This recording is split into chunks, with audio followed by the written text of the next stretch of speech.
নতুন সপ্তাহের নতুন টেক নিউজ নিয়ে আপনাদের সামনে আবার হাজির হয়ে গেলাম আমি অভ্র। আপনারা দেখছেন আনন্দবাজার.com-এ গোটা এক সপ্তাহের টেক দুনিয়ার টেক রাউন্ড আপ। প্রথম খবরেই বলবো যে আইকুর তরফ থেকে আইকু Z11 এই ফোনটা লঞ্চ হয়ে গেল। এমনিতে ফোনটা 35,000 টাকায় লঞ্চ হয়েছে, কিন্তু অফার, ব্যাংক ডিসকাউন্ট এই সব কিছু দিয়ে 31,500 টাকায় পাওয়া যাচ্ছে। ভাবুন, এই ফোনটা যদি আজ থেকে 1 বছর আগেও লঞ্চ হতো তাহলে 20 থেকে 25,000 টাকায় লঞ্চ হতো। অথচ এখন আইকু Z11 এই দামেই মনে হচ্ছে কত ভালো ফোন। অথচ দেখুন, ভিভোর S2 এই ফোনটা সদ্য লঞ্চ হয়েছে এবং এই ফোনটাতে যা স্পেসিফিকেশনস আছে আইকু Z11 এও অলমোস্ট একই স্পেসিফিকেশনস। ভিভোর এই ফোনটা মোটামুটি দোকানে বাজারে হাটে পাওয়া যাচ্ছে মোটামুটি 40,000 টাকা দামে অফলাইনে, আর সেখানে আইকুর ফোনটা, এই ফোনটা অনলাইনের জন্যই বানানো হয়েছে এবং অনলাইনে এই ফোনটা পাওয়া যাচ্ছে সেখানে আরও 7-8 হাজার টাকা অন্তত কম দামে।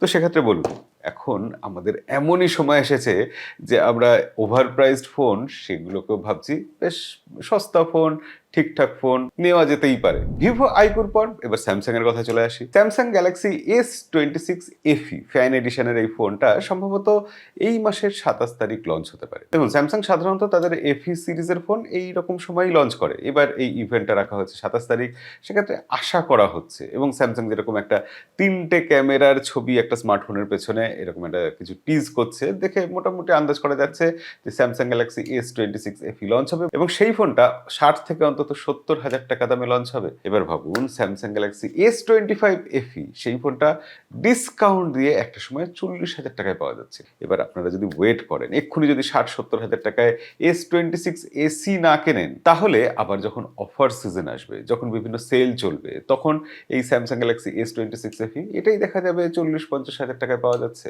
তো সেক্ষেত্রে স্যামসাং এর ফোন নতুন নেওয়া, সাথে সাথে লঞ্চ হওয়ার সাথে সাথে নেওয়া কতটা বুদ্ধিমানের কাজ দেখা যাক, ভবিষ্যৎই বলবে। এদিকে একটা লিক থেকে জানা যাচ্ছে মোটোরোলা নাকি তাদের গ্রাফিন ফোন নিয়ে আসবে। গ্রাফিন ফোন মানে গ্রাফিন অপারেটিং সিস্টেম দেওয়া ফোন, আর গ্রাফিন অপারেটিং সিস্টেম দেওয়া ফোন মানে সেই ফোনে অ্যান্ড্রয়েড থাকবে না। এবার গ্রাফিন ওএস দেওয়া ফোনের চাহিদা কেন? চাহিদার কারণ হচ্ছে এই ফোনগুলোতে সিকিউরিটি খুব বেশি হয়। ইললিগাল অ্যাক্টিভিটি যারা করে তারা সাধারণত এই ফোনগুলো প্রেফার করে, এবং এর জন্য স্পেনে কিন্তু এই গ্রাফিন ওএস দেওয়া ফোন অলরেডি ব্যান। মানে অনেকেই করছিল সেখানে যে পিক্সেল ফোনের মধ্যে গ্রাফিন ওএস ভরে দিচ্ছিল। পুলিশ তাই ওখানে এইভাবে পিক্সেল ফোন বিক্রি করাও নিষিদ্ধ করে দিয়েছে। এবার মোটোরোলার ফোনগুলো কি সব দেশে অ্যালাউ করবে? আমাদের দেশে কি আসবে? গ্রাফিন ওএস কি গোটা বিশ্বে অ্যাকসেপ্টেড হবে? এটা লাখ টাকার প্রশ্ন। কিন্তু আপনার মনে স্বাভাবিকভাবেই প্রশ্ন আসবে যে ইললিগাল কাজের জন্য পিক্সেল ফোনের মধ্যে হঠাৎ গ্রাফিন ওএস ভরা হয় কেন? অন্য কোম্পানির আরও তো ফোন আছে।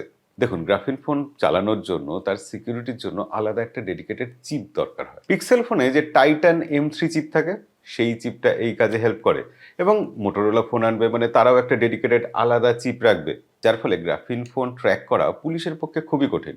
জিপিএস ঠিকঠাক ট্র্যাক করা যায় না, ক্যামেরাও চাইলে অফ করে রাখা যায়। কোনো প্রবলেম হলে ফোন সাথে সাথে খুব তাড়াতাড়ি রিসেট করে ফেলা যায়, যার ফলে আর ডেটা উদ্ধার করা খুব কঠিন। ইললিগাল অ্যাক্টিভিটি যেসব মানুষরা করে তারা এই ফোনগুলো খুবই পছন্দ করে। এবার মোটোরোলা যখন এই ফোন নিয়ে আসবে বা বিভিন্ন কোম্পানি যখন ফোনগুলো নিয়ে আসবে, তখন কি হবে দেখার জন্য আমাদের একটু অপেক্ষা করতে হবে। আর হ্যাঁ, এইসব লেটেস্ট আপডেট পাওয়ার জন্য আমাদেরকে মনে করে সাবস্ক্রাইব করে রাখতে হবে। কিন্তু এবার আমরা একটু সায়েন্সের খবরে চলে আসি।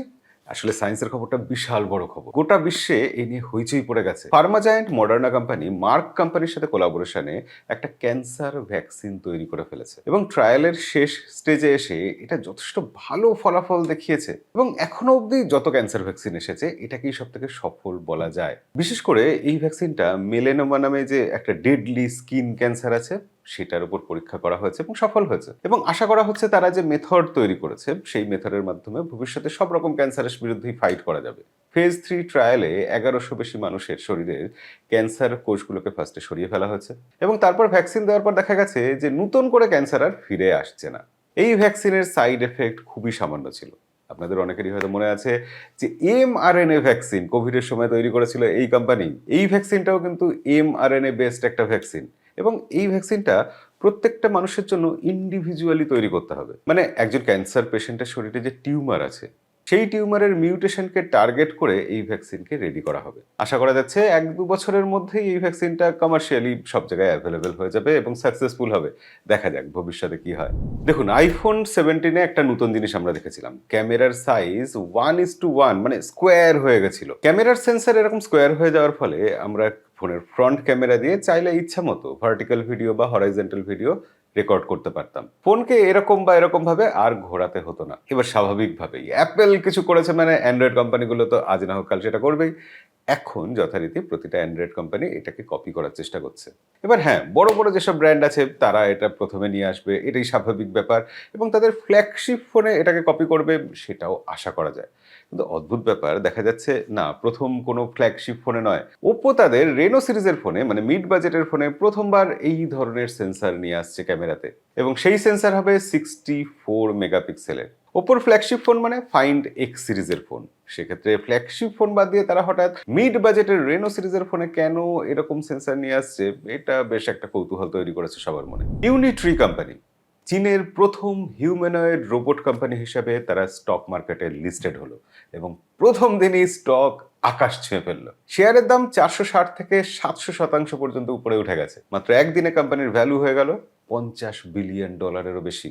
এই কোম্পানিটাই সেই কোম্পানি যারা প্রথমবার দেখিয়েছিল এমন একটা রোবট, যে রোবট ব্যাক ফ্লিপ দিতে পারে, অর্থাৎ উল্টো দিকে ডিগবাজি। তো সেই কোম্পানি এখন লিস্টেড হয়েছে, তাদের শেয়ারের চাহিদা প্রচুর। আগামী দিনে তারা নতুন নতুন কিছু টেকনোলজি হয়তো আমাদের জন্য নিয়ে আসবে, সেগুলো দেখার জন্য আমাদের আগ্রহ তো থাকবেই। এমনিতে মনে হতে পারে চীনের এরকম একটা কোম্পানির হঠাৎ এরকম উত্থান, এটা তো অসম্ভব, বা চীনের কোনোভাবে 2 নম্বরই করে করা হচ্ছে। তবে ইউনিটরি কোম্পানির খবর টেক নিউজে এসছে মূলত শেয়ার মার্কেটের জন্য নয়, তারা একটা নতুন টেকনোলজি বা নতুন রোবট শো করেছে। সেই রোবটটার নাম দিয়েছে সুপারম্যান।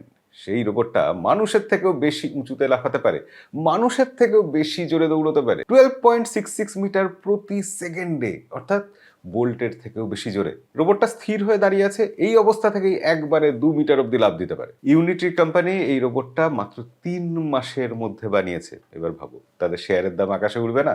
তবে এর মধ্যেও একটা ছোট্ট ট্রিক আছে। ফাইন্যান্সিয়াল টাইমস খোঁজ নিয়ে দেখেছে চীনে এইসব হিউম্যানয়েড রোবট সাধারণ মানুষ কিনছে না, বেশিরভাগটাই কিনছে গভর্নমেন্ট ট্রেনিং সেন্টার। সেখানে রোবটকে কাজ শেখানো হয় বিভিন্ন রকম, আবার সেই কাজ শেখানোর যে ডেটা, সেই ডেটাই কালেক্ট করে আবার রোবট কোম্পানিগুলোর কাছেই পাঠানো হয়। মানে চাহিদার একটা বড় অংশ আসলে নিজেদের মধ্যেই সার্কুলেট হচ্ছে, এখনো আসল বাজার তৈরি হয়নি, শুরুর পর্যায়েই আছে সবকিছু। আজকে শেষ খবর এবং স্টুডেন্টদের জন্য ভালো খবর। গুগল স্টুডেন্টদের জন্য দুর্ধর্ষ অফার নিয়ে এসছে, বিশেষ করে এআই এর ক্ষেত্রে। আপনি যদি গুগলের এআই প্লাস ইউজ করতে চান এবং যদি স্টুডেন্ট হয়ে থাকেন, তাহলে সম্পূর্ণ বিনামূল্যে ফ্রিতে ইউজ করতে পারবেন, এবং এটা শুধু ইন্ডিয়ার জন্যই। কিন্তু যদি এআই প্রো ইউজ করতে চান, হ্যাঁ সেখানেও হিউজ ডিসকাউন্ট রয়েছে স্টুডেন্টদের জন্য। দেখুন, এআই প্রো এর এমনিতে মাসিক সাবস্ক্রিপশন 1900 থেকে 2000 টাকার মধ্যে, কিন্তু স্টুডেন্ট হলে মাত্র 489 রুপিতে এটা পাওয়া যাবে। তবে আপনি যদি আমেরিকায় থাকেন তাহলে কিন্তু এআই প্রো সেটা পুরোপুরি ওখানে ফ্রি স্টুডেন্টদের জন্য। আমাদের এখানেও যদি এআই প্রো পুরোপুরি দিয়ে দিত স্টুডেন্টদের জন্য ফ্রি, তাহলে তো বেশ ভালো হতো। তবুও যেটা অফার দিয়েছে সেটা যথেষ্টই ভালো বলে মনে হয়। তো আজকে এই ভালো খবরের সাথে সাথে আমরা টেক নিউজ এখানেই শেষ করবো। দেখা হবে পরের ভিডিওতে। আজকের মতো বিদায়।